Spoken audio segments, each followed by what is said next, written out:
Iran dan Irak dilaporkan akan memperkuat keamanan militer mereka.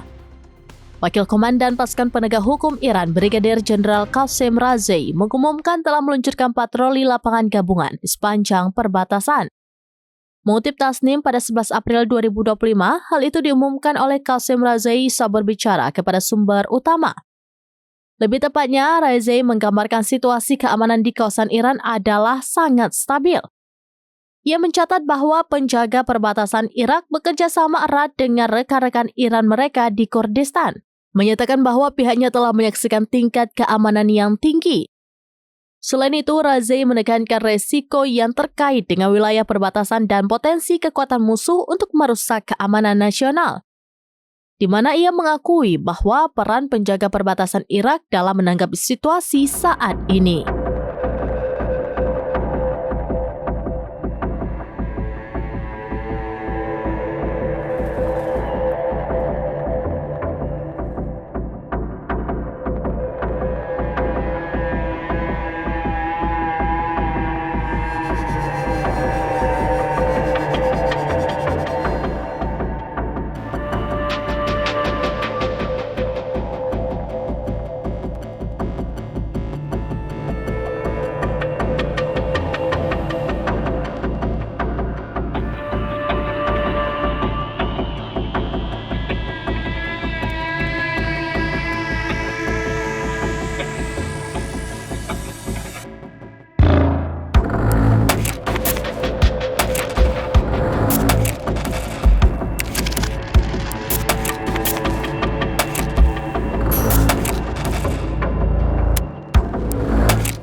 Download Tribun X sekarang, menghadirkan lokal menjadi Indonesia.